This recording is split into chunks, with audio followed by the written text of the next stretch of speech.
It's the Wine Country Saturday Soundtrack Podcast. You know, on Saturdays, we play fun music and we feature great information at 993thevine.com with me, Big Rick Stewart, and music from my time at Live 105 and at KFOG. We also mix in some stories that I find kind of interesting, whether it's local music or food or tech or just kind of some cool things I think you ought to know about. It's always lots of fun. Fun music and great information happens every Saturday at 993thevine.com. And the Wine Country Saturday Soundtrack Podcast features great information like this. Hey, I'm Big Rick Stewart. It's the Wine Country Saturday Soundtrack. Fun music and great information. This is according to winebusiness.com. It's official, they say. These two wines have officially replaced Rosé as the official wine of summer. Now, they're using data from Drizzly.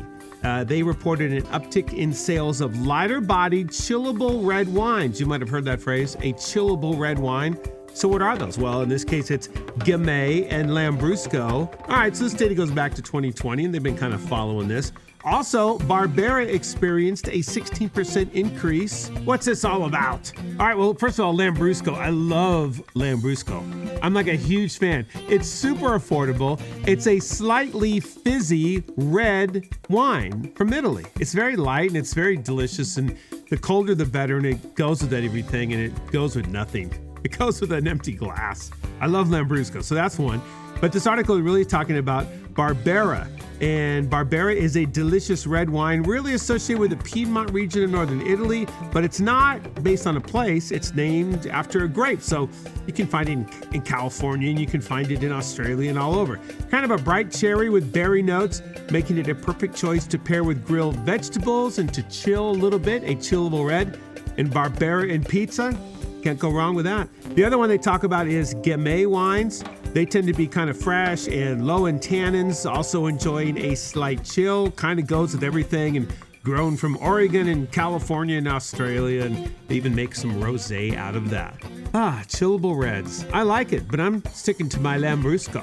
I'm Big Rick Stewart. It's the Wine Country Saturday Soundtrack at 993thevine.com.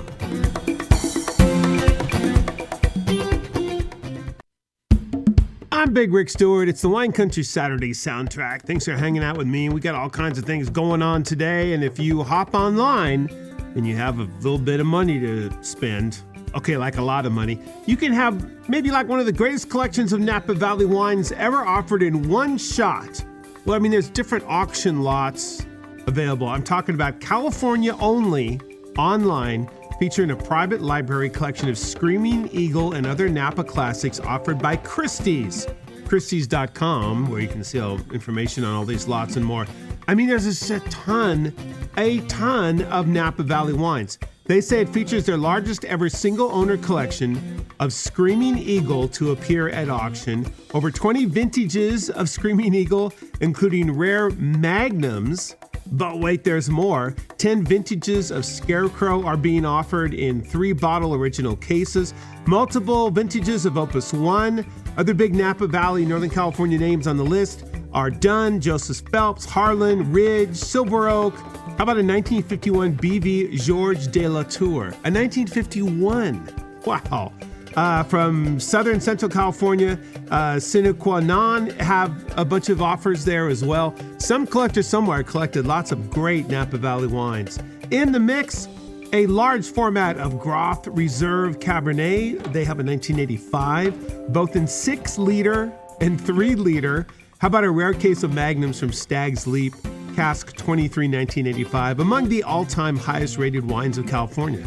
It's incredible just to look at these listings. I mean, they're talking about thousands of dollars a bottle.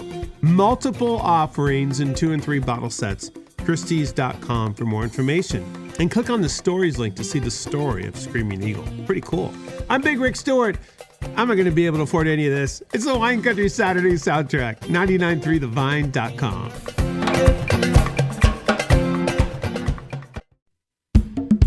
I'm Big Rick Stewart. It's the Wine Country Saturday Soundtrack. Oh, those crazy Gen Z kids. What will they think of next? I have no idea. But in China, they're thinking about wearing temporary tattoos of fake belly buttons. This is a new trend. Do you have a Gen Z in your house? Are they aware of this? I don't know. So what's the deal here? The tattoo, it says here, is worn above the navel to make the wearer's legs appear longer. People, I'm not making this up. I saw this at insider.com. Some people are worried about the message it sends to young women because it's like a young women's thing to do this. These are temporary tattoos. You buy like a whole sheet of them and you put them on above your navel. So don't you look like you have two belly buttons? Well, they say yes. One of the fans of this says it's quite natural, and I think it looks better than my real belly button. In normal situations, no one's going to come up to me, scrutinize my belly, and figure out if my belly button is for real. And they say that if you have two belly buttons and somebody says why, you could, maybe wear a Band-Aid over your real belly button and tell them you just had a baby. I don't know. I don't know anything about all this. This is way, way out of my league. Fake belly button tattoos. All right, I don't know. Check it out. See what you think. I'm Big Rick Stewart. One's enough for me. It's the Wine Country Saturday soundtrack at 993thevine.com.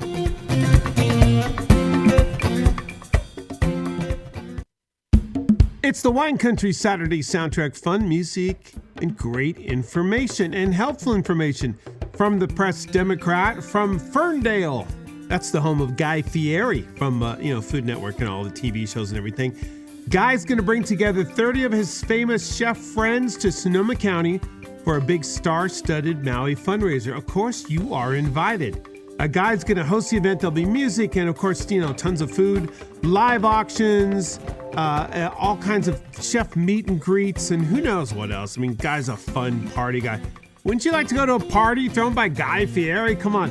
Even a chef, Ming Tsai, said he sent him a message, and Guy says, Ming Tsai said, I better be invited. Well, he's invited, so are all kinds of other people. Famous that you might know from Food Network, and I don't know, maybe not. Musicians, because he's totally into music and more.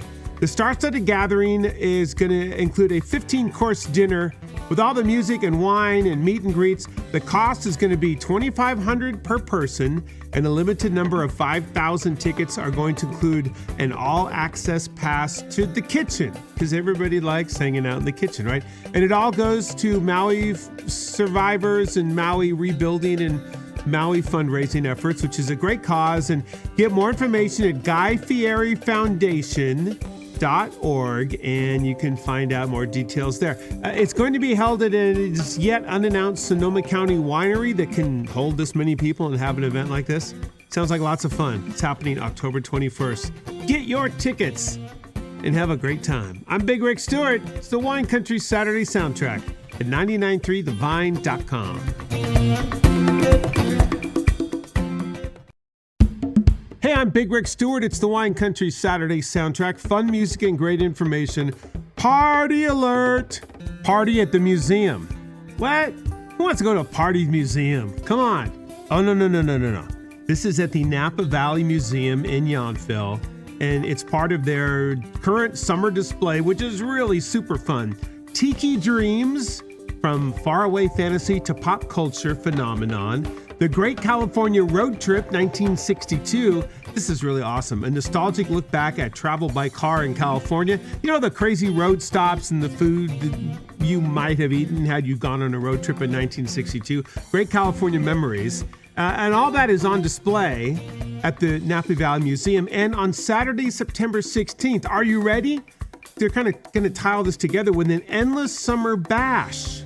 It's Saturday the 16th from 5 to 7:30 p.m. My friend's band is going to play at this. I was totally blown away. Live music at the museum by surf band Drifting Sand, a really cool Bay Area surf band. They're going to have Endless Summer at the museum. Inspired by their Tiki Dreams exhibition, they're going to have some cool displays, some alcohol drinks for 21 and up, some light bites. Some of the artists that have done some of the poster work for the museum for Tiki Dreams and more will be there. Super awesome fun and a great way to help out the museum. I mean, what's wrong with this? Absolutely nothing. September 16th, 5 to 7:30 p.m. in Yountville at the Napa Valley Museum, napavalleymuseum.org. Check it out and hang out with everybody for their endless summer at the museum. Sounds like way too much fun. I'm Big Rick Stewart.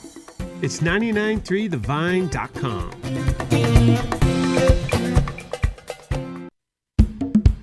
Hey, I'm Big Rick Stewart. It's the Wine Country Saturday soundtrack. Thanks for hanging out with me. Good news for you fans of the Napa Valley Vine Trail. Maybe you've been donating. You should. And helping them build this incredible bicycle, walking, hiking, jogging, baby stroller, skateboarding trail all up and down Napa Valley and more.